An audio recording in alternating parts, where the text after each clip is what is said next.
my God. We're the Channel 5 news team. Ooh, can we?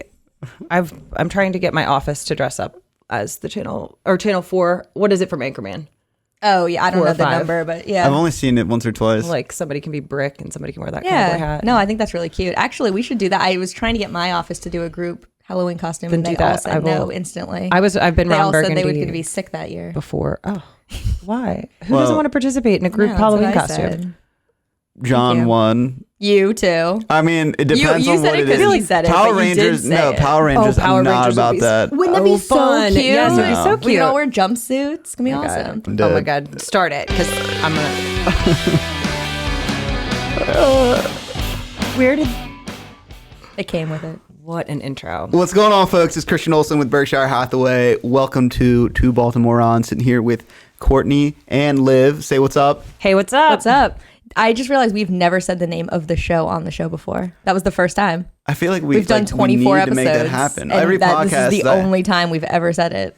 Because we got a put it in the crazy universe. person controlling all of this. We do have an actual crazy person controlling the thing. Mike Who is Nomis that? is here. Oh, yeah, no, that's accurate. I mean, I think Crazy Meet Crazy, like he found all of us. He wants everyone to smash the like button. He said smash that like button, and we've never forgiven him. What? You mean like when they're watching this on Instagram, they have to smash the like button? What do you mean? Oh, she doesn't watch it. I don't understand. I guess I'm not watching the podcast. You're not hip. Is this a meme. YouTube thing? It's a meme. It's kind of a meme, but it's like what all the YouTubers. Yeah. I'm not hip. Hey Christian. guys, welcome to the video game channel. Don't forget to like and subscribe and smash that like button. That was gross. a perfect. That's the voice. People aren't just born with that voice, right? Same I thing think with they're affecting it, you know? Yeah. But it's like newscasters. Could you imagine? Like sports. Okay, now I'm getting hot. But anyway, So hot, by the way. but it's like great. my phone voice with my clients is not the voice that I have in person. Same thing with Mike. Have you guys ever heard John's phone voice? It's the funniest thing. No, It's different. He answers the phone. He goes, "Hello, how's it going?" Like it goes so high. I'm like, you have never used that voice in real life. I don't feel like I've ever noticed a difference for. I mean, Mike, yeah. Mike, Me, yeah. I'm just incredibly awkward on the phone until Yours I is pretty settle in. funny. Oh God, mine's awful. Yeah, I do the same thing. Like, Yours is hi, pretty how's good. it going? Yours isn't too much different, but it's like it's not the voice, it's the actions like that are behind the phone, the voice. There was one time you called one of my clients, I think it was Robert Garner, and you're like, get off the phone, he answers, he's like, so hello, and awkward. you're laying out all over the table, like, hello, Robert, what's going on? Well, I just got to settle in and feel like, yes, we're all strangers, but like you are gonna end up spending a lot of time with this person and you need to get to know them, and so you want to feel comfortable when you're actually having the conversation. So I've started doing these Zoom power hours for our sales team, so we're all on Zoom making phone calls to agents, so it'd be the same thing of you guys doing Dial for Dough, separate places but on the same Zoom. And like, I forget that I'm on camera, but I started like leaning back and like kicking my feet up while I'm on the phone with these agents and these strangers, and like it's just you are talking to them as if they're in real life, I guess. But yes, him specifically, he was very guarded and standoffish at first. Yeah. Had to lean in. Yeah, you had to physically lean in. Yeah, you got to settle in. I'm But dead. No, I'm super awkward on the phone in the beginning, especially. But then I'm fine. I need to read. I think it's different. Who's on the for other side? like each phone call, each scenario, like who I'm calling, what's the objective, right? Those types of things, right? Because the objective is always to get more information and make a next step. But what that next step looks like and what kind of information you need is different.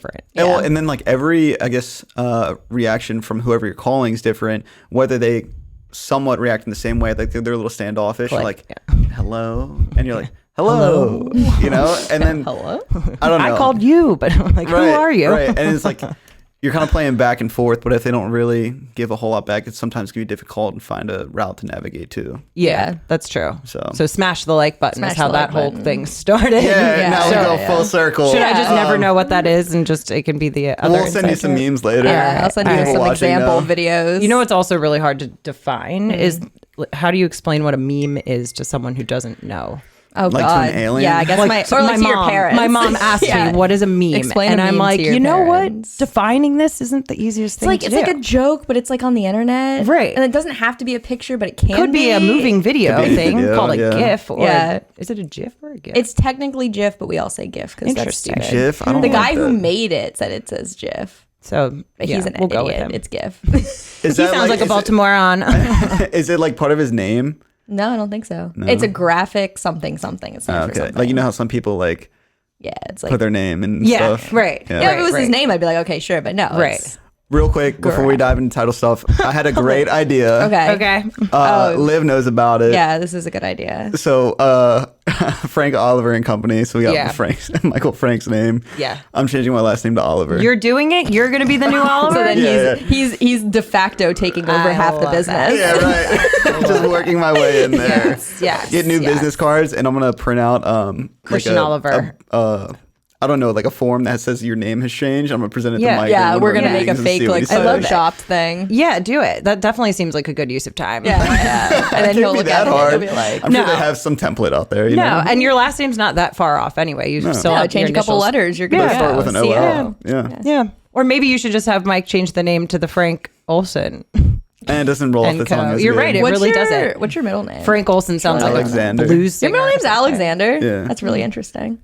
Alexander Frank and Co. Or Frank Alexander. I don't know. I don't like either of those. Let's just change my name to Oliver. It's the only way. You have to just change your name. Courtney, what's your middle name? My middle name is Courtney. My parents thought it sounded better. What's your first name? Mary. I'm sister. Is that true? I remember Sister Mary Courtney. Yeah, wow, it's so funny. That's different. It's different. I didn't know That's a that. word for it. Yeah, people have a hard time with it. They find out my name's Mary, and they're like, "I'm going to start calling you Mary." They're not going to. They try. You look like a Courtney. You don't look like I know. a Mary to me. Yeah, which I don't know. They just seem like such conflicting names, like 80s babies, like Tiffany, Courtney, Jessica, Jennifer, like all the Mary. names. Yeah, and then Mary's like, you're like, oh, the icing on the 80. yeah. I don't know. So they just thought it flowed better to say Mary Courtney than Courtney Mary. But how about just name me something else? How about Maybe that? we can go get our names changed together. Yeah, there you go. Perfect. I love that. Perfect. That's Mine will be officially Big Boy though. So Okay. you know, that's fine. Taking over any businesses with that one? take over any businesses. I think I would just be starting all the Big boy businesses with title. that. I did big boy title, like Big Boy Bail Bonds. I mean, that blows Big off boy the bail top. bonds. I mean, I probably should change my Instagram handle to something like Closing with Courtney, but I just refuse. Like, I don't want. No, you shouldn't. Don't change Big boy. yourself. Sorry, Yeah. not sorry. Yeah, it's there boy is another closing. Courtney Byrnes in title, although I think she's married now and her last name changed. But she used to be an agent, and then she left whatever team, I guess. And then my understanding is she had a baby and then came back to real estate, like right around when I started working for Universal. And she's in title, but her name is spelled exactly the same. I was like, there's going to be wild. two of us, and it's going to be so confusing. I don't think we've really like played in the same space too much or run into it, because I've never had anyone tell me that they've talked to me that wasn't me. But for a while there, I changed my digital business card to say Courtney Big Boy Byrnes. Then I felt like it was like really unprofessional. Do y'all look alike? So, no, she's brunette. I don't know. I feel like I must have met her in person at some point, but I don't think I ever did. She seems nice. Yeah, Interesting. Well, title's that's a a hard great gig, segue so, into title. Yeah, I'd say they all can't. They can't all be me. Exactly. Courtney, what do you do? We've not even talked about this. Yeah, what do I do 20 specifically, minutes. or what do title companies do? Well, what do you do? 'Cause What's those your are two job? different things. So, so my role, I mean, I head up sales. So I'm responsible for the health and business pipeline of our UT Baltimore office specifically. So this is another sort of mystery of how title companies are set up, because when they're considered in-house, like you'll see, I think Broadview is in-house for you guys. Which is strange, because I've only used them like once. They're just local. They're not here. You joined a team where the relationship. So because my job is again sales, and I'm here to build that pipeline of business, and I want to build alongside agents that are growing their teams and growing their business, it makes sense that you wouldn't have interacted too much with them, because I'm #number one. Yeah. But it's the buyer's choice. So you want to be able to give them competent options. Right. And not all title companies are competent, but it's sometimes too late to know that until you've already been doing the transaction with them. Yeah, it would be hard to know if a title company is good until you're in the transaction. Yeah. And sometimes it's, because each one is so different. Like we've got one right now with you, not you guys, your team specifically, but with Maggie, that, I mean, the buyer doesn't own a computer, and come to find out all of these issues, settlements kicking down the can. She and I were talking about it today. It's still not resolved, but it's like we have to problem solve sometimes. And when you have those nuanced situations. Like, could it look like our title company's not doing a good job to someone in this party? Yeah. Like the seller might be like, what's wrong with this title company? Why is the settlement date changing? But it has nothing to do with us, really. Right. We're just here to be like, we're kind of like the server in a restaurant, here to deliver your food that you ordered. But like, if the food order was mixed up, but you're also the one that gets yelled at, like the server. Yeah. Right. Everything is title's fault. But really, it is all of our faults in a way. It doesn't even really matter. Well, but mostly it's the lender's fault. I feel like a lot of people don't understand what happens behind the scenes. Yeah. Well, that's Rocket Mortgage. Whether everything is going smoothly or whether things like shit's hitting the fan. Like when Aaron Jones was settling, earlier this summer. Yeah. We had a final walkthrough at like 9 or 9:30 to settle at 10. We just like were scrambling all day, not because necessarily us, but like the lender messed something up. Yep. But then it's kind of like reflected on all of us. Right. And then you come into play and you're like making phone calls or like saving the day. And then everybody likes to be a hero, but nobody wants to have to be one. Settled in your apartment lobby at my waterfront 7 p.m. office. Yeah. That's really funny. Yes. But like, which your loft apartment. Yeah. And that's the ins and outs of the transaction. And that's the thing is like, we can do our best job. So like what, again, I do specifically is to partner with real estate agents, build that relationship and I'm big on the why. Like, why does nobody know what a title insurance company is? Well, have you ever seen a commercial for one or a billboard for one? Like, we don't advertise. We don't market that way. You don't need to, right? Right, because everyone needs how to often use is it. someone buying a house? Maybe never in their life. Maybe they're never buying a home. Maybe they're also buying one house. I feel like the method of getting them, like, you're just going to go to who, like, people who want to buy a house go to first. Right. And that's the real estate agents or the teams. Right. They're not going to go through some the TV ad and be like, let me call a title company to go buy a house. Right. Because we, the industry, title insurance built its business model off of getting business from referral sources, not the end user, not the consumer. So your client is our client, really more of our customer, because they're the ones purchasing a title insurance policy from us. Right. But the relationship really is with you guys and making sure that everything is well-oiled. Your clients know what to expect. We know what to expect. We can coach you on our processes and systems. Somebody recently, maybe within the last 6 months, came up with the analogy of, and this could apply to really any type of business where there's competitors. All of us are chocolate chip cookies. Like all title companies are a chocolate chip cookie. Like the same basic ingredients are going in to make a product of a cookie. Like, but like everyone's secret recipe and secret sauce and like secret way of doing it. Yeah, maybe it's some of it's to your preference. Some of it's literally just an easier way. Like we've got a really good quality oven that we use. Like we use Qualia. So we use a secured portal. Some agents find that style of communication annoying. A lot of those agents don't have transaction coordinators in the mix and they're on the road a lot. So they get an email from Qualia and they have to click a button. And I keep telling these agents, you need to download the Qualia Connect app because it will change your life. But like the reality is you do want to make sure that your clients are working with a title company that understands how important what we're doing actually is. We've got a ton of sensitive data. We've got a ton of money coming in and out of our bank accounts. Outside of your job, like what do title companies do? I look at it like you're obviously discovering certain liens or debts that are attached to a property before someone buys it. Yes. And then like I kind of related to like you guys are like almost like an accountant in a way. In what way? Elaborate on that a little bit. I'm not saying you're wrong. Just I mean, coming to the like you're always using like the Alta or deciding this money goes here, this money goes there. You guys hold the money, don't you? We do hold the money. Yeah. Like that's why I kind of consider like you guys are issuing out what the final like wire amount is sometimes. You know, but where do you think we're getting that number from the lender? Right. But like and what else? What do you mean? And what else? The taxes. Yeah, you're getting it from them. Right. So the state is telling us some of those numbers aren't really going to change. But like think about this a little bit when you've got you're offering for your buyers and you're picking a settlement date. And, you know, a lot of times we'll just pick the last day of the month.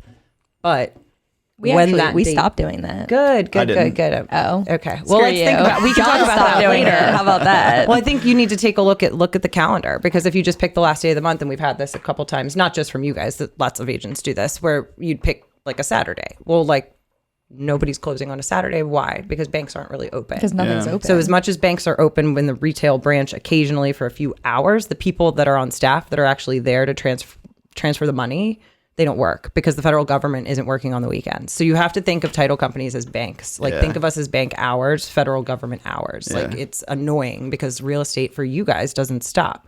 But for us, business days are different than people ask me like how often do I work? And I'm like, I work 24/7 all the time. No, like you have to you'll learn to they're like, hey, can I call you at like 8 or 9? I'm like, yeah, I mean, I'll probably be hopping off another call at that time. So yeah, just give me a ring, we'll keep it going. Right. And that's kind of back to what I do versus what a title company's function and services that they provide are. So because I'm working the same hours you guys are. So weekends and nights, I'm here to answer questions. When your buyers are off work, that's when they can think about buying a house. So I have to make myself available for them, for you guys, for everybody to kind of use that time to solve the problems. But it's just important to remember that the actual processing team, both on the lender and title side, I mean, it's 9 to 5. So just always think of it that way. So when you're looking at settlement dates, that can affect the numbers because if you all of a sudden have to we have to kick it 2 weeks out.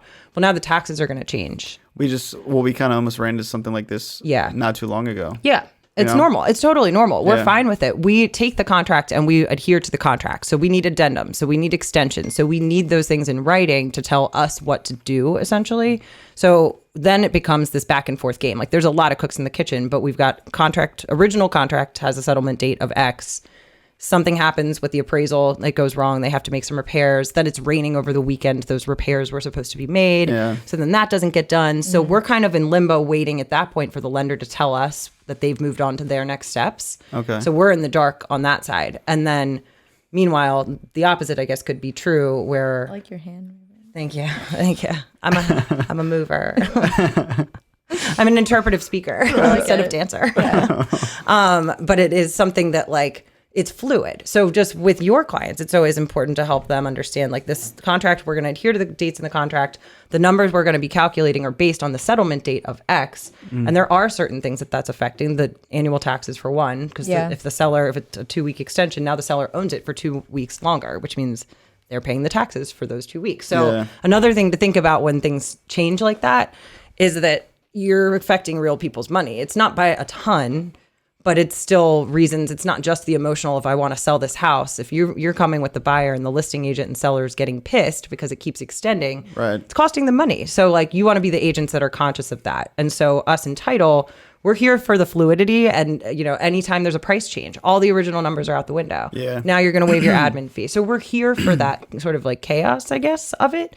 But that makes it difficult for buyers to understand, like, why can't I just get my quote? Why can't I see what these numbers are? Yeah. Why don't you understand? Like, I'd say that's the number one thing that like people will, I don't want to say complain about, but like questioning, always like why asking can't I about. see it? Yeah. And I agree. I wish I had a good answer other than it's because it's fluid. Yeah. It's just something where the lender's figures, every lender charges different fees. So we might work with Ryan Crowley's team 9 out of 10 transactions with you guys, but each time based on the loan product, based on if they're buying points, based on their like whatever it is, like all of that shit's changing all the time. So we can't just assume we know what their fees are. Vice versa, not necessarily true. Title fees are pretty set in stone. So the title insurance is calculated based on the purchase price. So that's one thing that would be a little bit fluid, but because the rates are actually filed with the state of Maryland, it's not something we can discount legally. Yeah. So we get audited. We can't just like decide to give you less. Yeah. Your title insurance policy is your policy. Right. Like that. Right. There's a few different things that I won't get into today on how those numbers can be affected, but ultimately the insurance premium is filed with the state of Maryland and calculated based on the purchase price. So if that comes down or increases, then the premium amount is going to move with the purchase price. For the people who don't know, what does title insurance actually do? So you asked what the title insurance policy actually does. Let's talk about title insurance. Yeah.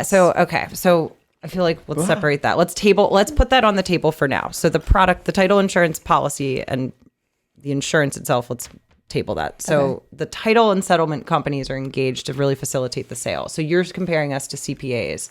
I'm not necessarily comparing them. Just the numbers. But we kinda. Yeah. Kinda. Okay. That's how you've made sense of it, which isn't necessarily bad or wrong or It's just like a simple way for people to understand, like, hey, they're kind of controlling all the money. They know where everything's going.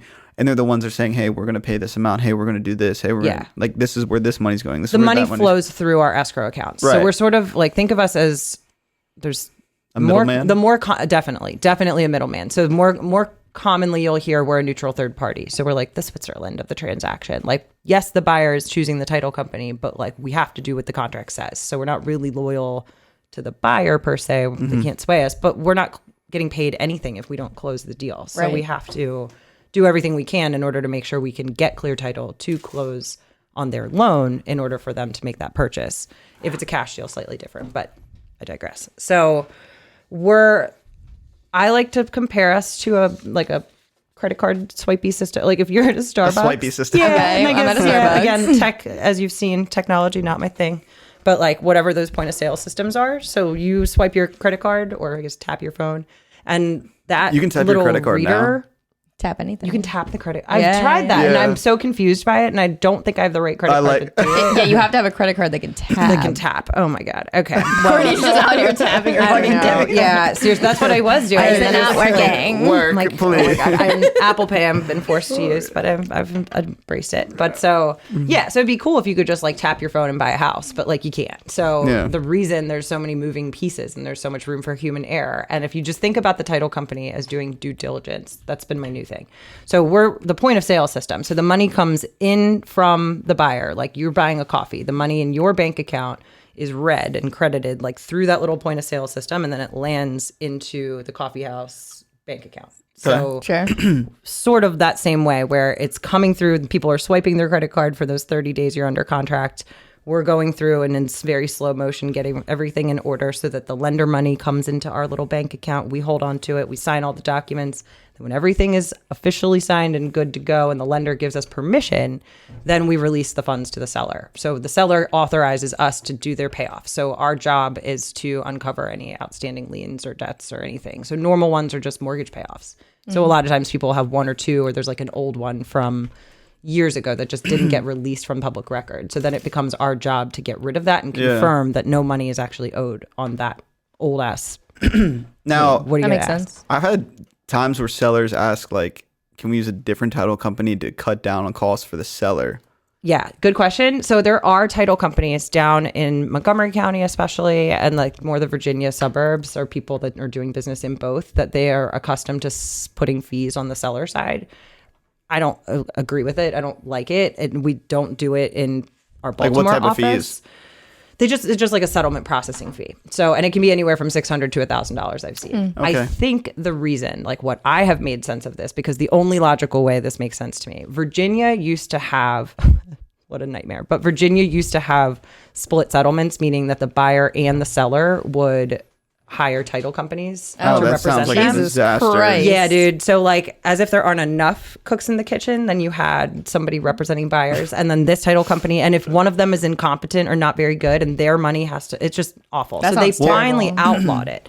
But because title insurance companies, back to that premium that we set on the table, the title insurance premium is really where title companies make their money. So it's almost like, because it's calculated on the purchase price and like similar to commissions, like we close on $1 million house, we're going to make more in title insurance premium than on the $100,000 house. Guess which one of those is an easier sale to transact? The $1 million one. Because everybody has money. Everybody has buying power. They're typically employed. They typically are willing to comply with what their lender is asking. So they are usually professional, educated people that are just easier to work with, understand what we're doing here. They know that they want their money, and they are just more willing to cooperate on all sides of that transaction than the $100,000 buyer with grant programs and maybe just not understanding what, that you're not supposed to take out a $35,000 home equity line of credit before you close on the home you don't own. Like, Have you had that happen before? yeah, that's what happened with Maggie's guy. Is that seriously what happened? That's what one of the things that happened. Yeah. Oh my Come to God. find out. So it's Wow. like that sort of thing happens. He heard his lender tell him not to, and he just got so excited. He literally said to me, I was going to be ghetto fabulous. I felt so cool. I got approved for $35,000, and then I had to send all the money back. And I lost money on it. I'm like, yep, you need to just listen to your lender when they tell you not to do things like that. Well, that's insane. Yeah. So, think of if you're the seller and you're not really privy to that information, you don't know why it's kicking down the can, and nobody wants to tell you that the dumb buyer went out. No offense, dumb's not the right word. Excited buyer. But like, that's the kind of stuff that goes on in title that we see behind the scenes. And specifically to Universal Title and to working with me, I'm going to ask all of these questions to find out everything I can. That's crazy. That because is I just want insane. to, like, we don't care what the reason is. Like, we don't judge him for doing that, but it is very helpful to know that this is what's actually going on. You can't actually do Right. that. Because that means, otherwise we've been working towards the wrong settlement date for how long? How many times did we update our stuff? So when Courtney gets involved, then it's like we get the real story. So I'm training my processors to start being proactive with asking some of these questions to get the inside scoop. Like, we don't care. Like, we're not here to judge what's going on. We just want to know. We just need to know. What loan officer do you think is going to hold up settlement? Like, what's really going on? We're working towards this date. I'm about to send this ALTA out to the agents to review, but we've got the 20th as the settlement date. How realistic is that? Right. Oh, well, the appraiser didn't come and da-da-da-da-da. Oh, no one told you an extension was coming? Oh, the agents forgot to send it to you? Oh, okay. Right. Like, we Great. shouldn't care about that stuff, but if we wait around to be told, that's when you get a lot of issues with communication and title company land. And that's where the value of what my job really comes into play. So it's sales on the front end, but it's like once under contract in the thick of the transaction, I have more of the time to do that kind of stuff versus the processing. It has to be so regimented. And same thing happens in the closing land, like closers of lending. I feel like you do a little bit of everything. Yeah. If I'm being honest. Yeah. I mean, my bosses don't like it. I should only be doing sales. But the other day, you're like going through like the closing documents and the ALTA and all this other stuff. Yeah. And then, if someone has a problem at settlement, they can give you a call, or if they have some issue, about really anything. Yeah, because it's usually, sometimes it's tough to know when you're looking at these weird, the ALTA is a weird document. Like, it is. Why is the buyer in credits and debits? And like, especially for someone like me, that I'm like, a debit card, a credit card. So you're buying this on credit, debit, what? Right. What? Yeah, What? it So it's doesn't like make the sense. debit is deduction. So it's just a different use of. That's also why I related it to accounting. Yeah. Because I see back in my that. old Yes. accounting accounting book, class. there was like a Sense. debit and a Yes. credit Yeah. column. Yep. And Debit's on then the like left. if I had one number wrong, I was like, oh my God, I want to drop out. Oh my God. It's so I funny. hate this. I said I'm fucking done. Like, we're working in financial, like, you guys as agents, like, you really are in a position of financially advising these people, although you don't have a title of financial planner, advisor, or whatever. Right. Like, you're not technically qualified to do that, but you are guiding them through this purchase, and you're in a position to make some good recommendations for just their life. And, Yeah. and I think Yeah, that's where for real. it is interesting, because the barrier to entry, my degree in art education certainly didn't prepare me. Did it not? My degree from the Fashion Institute of Technology, obviously, it didn't turns prepare you out, for this? Yeah, you don't learn what debits and credits I and think like my marketing actual. They Well, learn a little bit. how it works. you learn how to swipe a credit card to buy new clothes. Kind of, yeah. Didn't learn to tap it, though. Right. Couldn't tap it. No, Yeah. couldn't figure that out. That was back in the day. They didn't even have that as an option. But back in my day, you just used. Oh my God, have you guys ever paid with anything with a check at like a grocery store? Of course not. So funny. Why would we ever have done So my that? mom always I don't paid for even stuff own a at the grocery checkbook. store with a I don't checkbook. either. Okay, so that's And it's important a to think really about, big too. problem. Yeah, when you Yes. get to things like Yes. this, and they're like, "Can you send a check?" And I'm like, No, where's the checkbook? I don't even physically know. cannot. Right. I mean, but I'm cool with like driving to a bank and just being like getting a certified check or Yeah, anything else. that's how I do everything Yeah, because yeah. it's the only way I know how. But that's I don't the have a kind of checkbook. right. And like, why would you have a personal checkbook these days? But Yeah. the reality is, when you go to buy the house, it's some title companies. Now we have options, like we can have people wire their EMD, and you guys end up holding the earnest money. But you just have to remember that not everybody's like you guys, and that they might have the checkbook, but they might not be near their checkbook. So then they're going to be like a delay because they have to drive home to get their checkbook, and then they forget, and then the next day they forget, and then you forget, and then everybody forgets, and then we're a day from Just closing and wire nobody the has the goddamn EMD. money. Right. So it's little things like that just like working with people and not against them are important. Yeah. And so we have an app. So if we do ever end up holding EMDs for you guys, we do have an app that they can use to You have an app. take a picture of the fantastic. Yes, the Qualia yeah, one. Oh, you guys it's use actually Right? different. So Qualia, so this particular company works with other title companies too, and it's called Zocam or Zocam.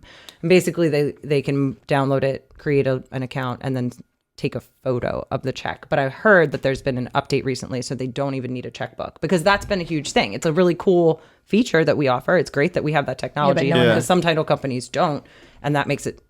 People are driving checks. Like, Yeah, if 'cause you, we- the agent, are taking someone's EMD check and driving it to a title company, you're batshit crazy. Like, that is a huge waste of gas, your time. Like, that Yeah. title company needs to get with the times and figure out a better way, because you should not be spending your time and energy driving it to us.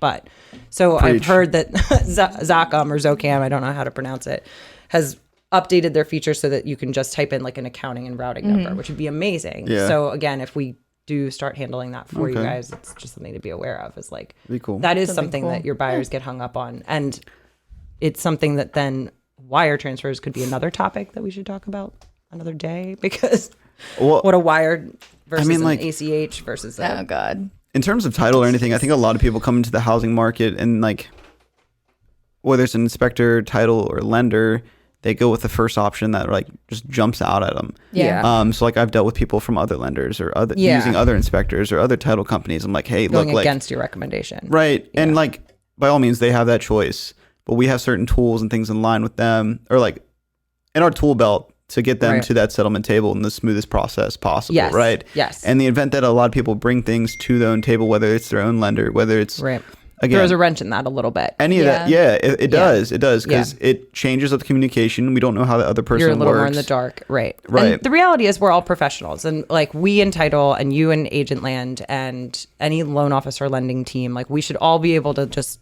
be thrown into a hat, and any one combination should be able to function and work together. I think because in title we end up working with the most consistently because we're kind of at the mercy of whoever. We do see it all. So we know when we see certain lenders, like we're a little bit familiar with how much they might suck or might not suck. Right. But there's then again so many variables and cooks in the kitchen. Like honestly, Rocket Mortgage isn't that terrible to work with, but this loan officer was sort of the source of the problem. So as much as he, told his buyer what to do and what not to do, and that buyer didn't listen, because it's Rocket Mortgage and they're out somewhere in the Midwest, this person couldn't drive over to the borrower's house and like sit down with him, bring his own laptop. Okay, now this is buyer doesn't have he could fly here. Yeah, but is that $100,000 house that he's trying to close on worth that loan officer's time?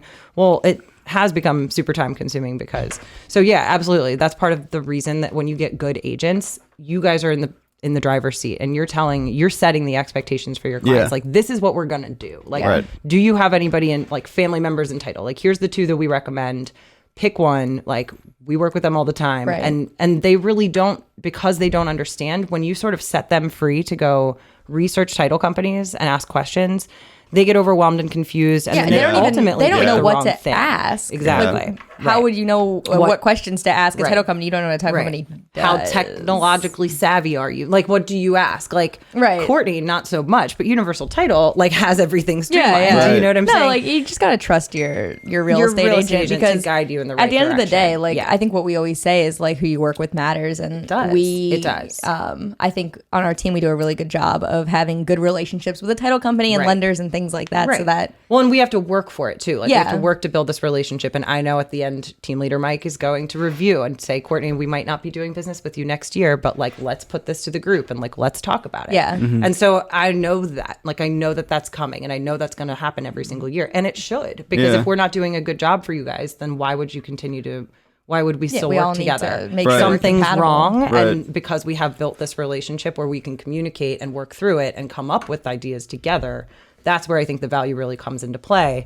And I mean, Mike got really lucky because, they can't all be me. So, we say it all the time that I won't say where you work, but Mike says all the time that he would not work with your title company if it wasn't for you. Yeah, I know. You're the value. And we've talked about it already. Yeah. And Universal, I think that's based on like past experiences. It's fine though. It's fine. Yeah. Like, and that's the thing. It's like now my job becomes how do I bridge the gap between what Universal, and honestly, like I wouldn't work somewhere else because I see the ins and outs. And like this morning we had a Maryland regional training. We get this once a month where everybody in the company's on Zoom. We talked about ground rent all morning and how do you like deal with this stuff. Like other title companies are not doing that stuff.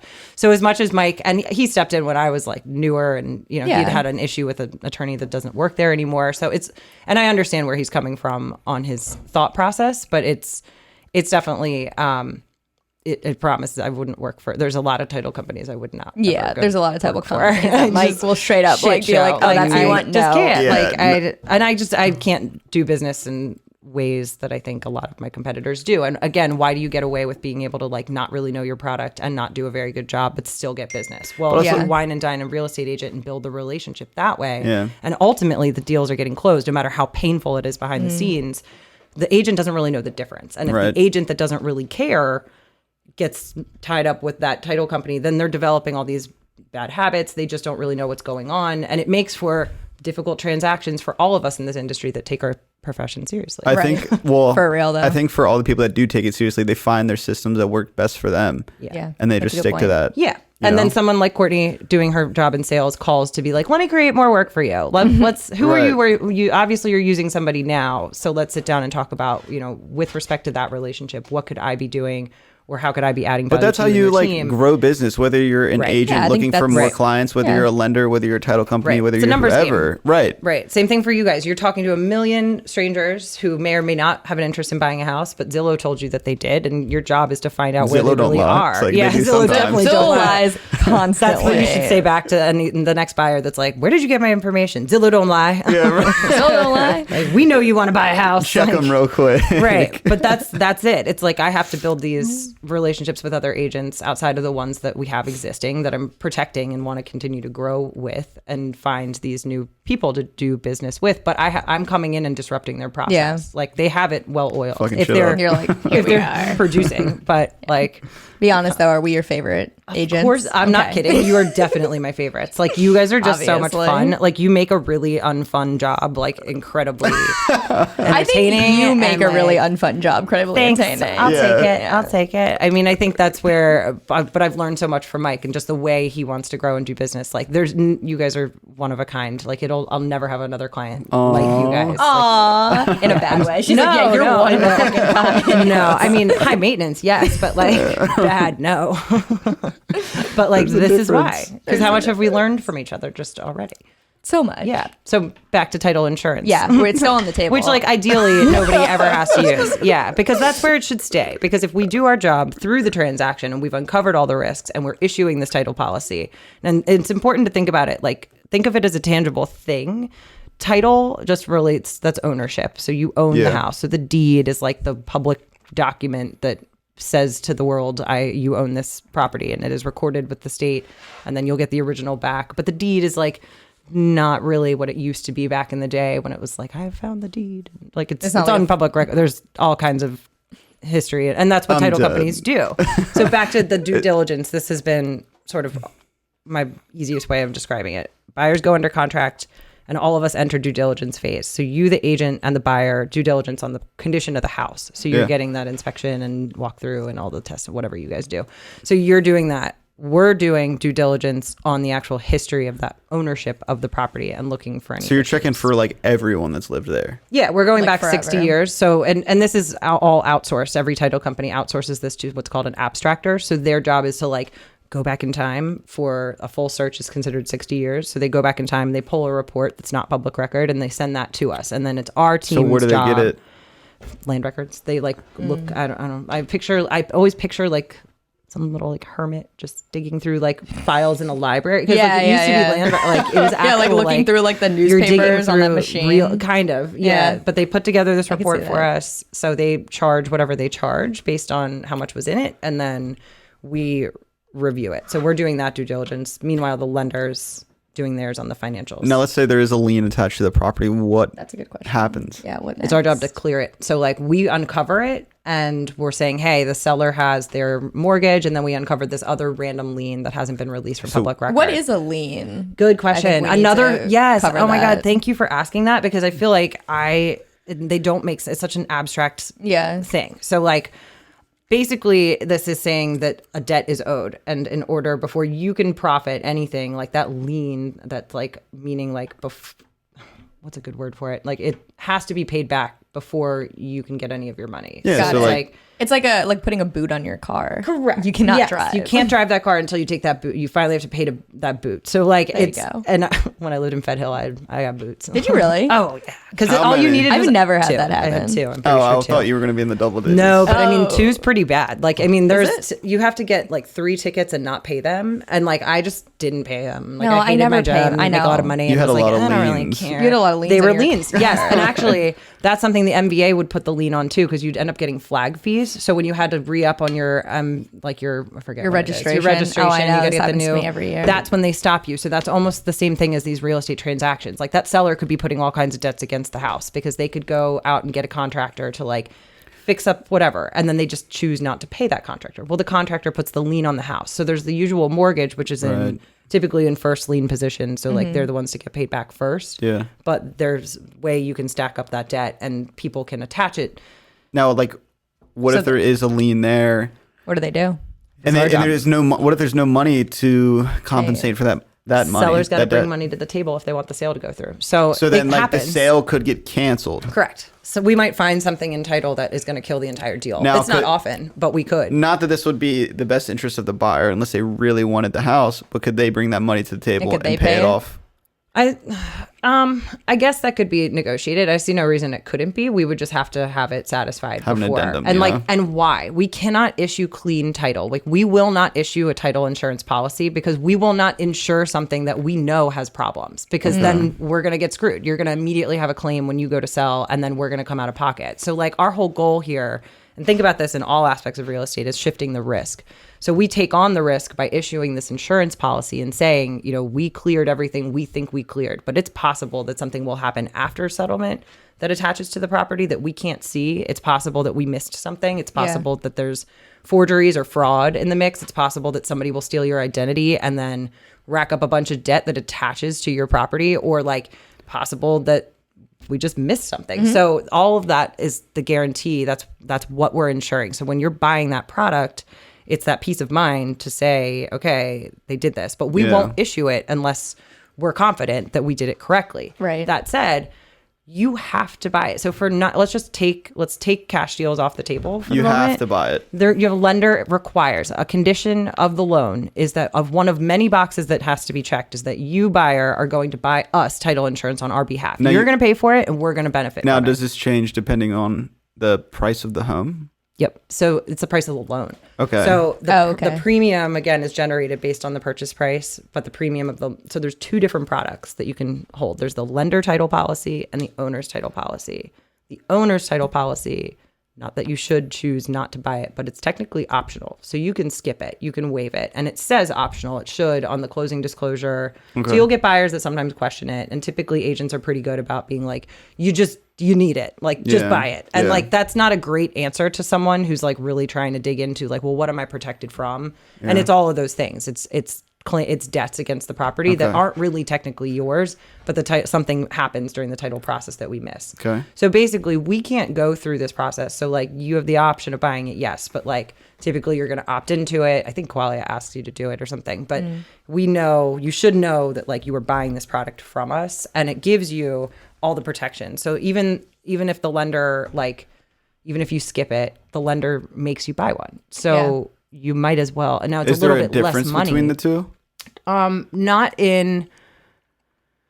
I want to say yes, but like it's very nuanced. But the biggest difference, the only one that really matters in this particular case, is that your buyer is not protected. So the lender understands the risk. They are issuing this money. They know what can go wrong. They do this all day long. And so they're like, yeah, you're going to buy title insurance for us. Okay, cool. We'll give you the money, but you're going to buy this like product. And that I mean, if we really look at a bunch of settlement statements and go back, like they're usually, it depends on the purchase price, but they're like not a ton. You're buying a $300,000 house and you're maybe paying $800 to have this. I didn't think it would have been over like $1,500. I feel like I've seen some like and you got the lender policy and the owner's policy, but it's not typically. Now again, if it's like sometimes they're thousands, but like it's based on you're covered up to that purchase price. Right. So if you think about it, like if you are buying a house and then it turns out like there was work done on like BG&E, like you're starting to build a deck or something, but BG&E has the line and it like got missed in the title process, and now you have to hire lawyers to go fight BG. Like there's just that's where your title policy comes in, and you've got up to $300,000 for the cost of the house that you like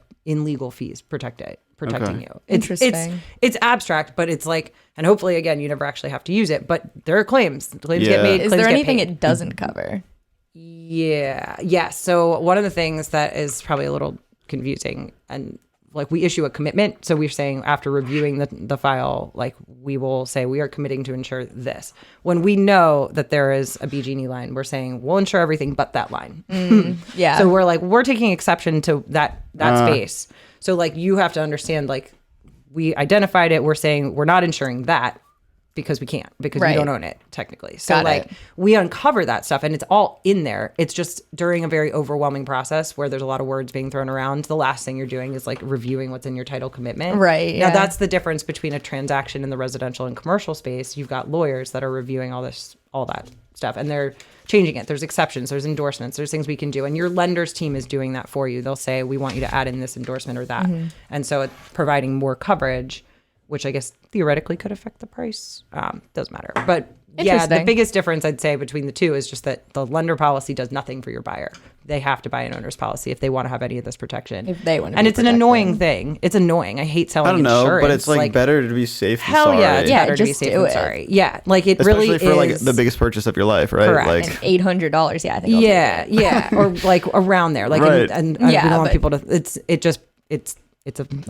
It's fluid, but it's a rate that's calculated. It's like public Yeah, record. yeah. Like First American sets that, not us.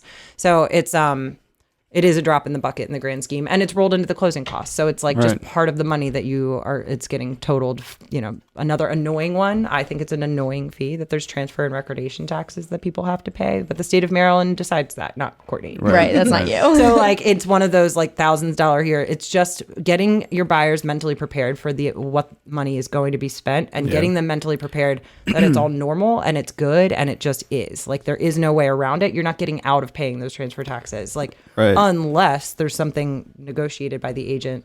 It'd have to be a really strong case to have the seller pay those taxes. But I mean, I unless guess the it's seller negotiable. covered all the closing costs, and Yeah, true. I guess. Yeah. and do you that, could but- like write an addendum to have the sellers pay for all the transfer yeah, taxes maybe. and stuff like that. And here's the domino effect is that depending on the loan product, there's certain things that they can and cannot have on the settlement Right, statement. right. So you don't want to be the agent that's advising someone to do that. Then it gets thrown on there. Now the loan can't close. Right. Right. So there's so many little nuances and things that you'll learn along the way. And like you guys have a- already seen a lot. But Possible cash yield that might be happening, nice. and that's what we have on the offer is the seller to pay for Yeah. the. Transfer and recordation. All right.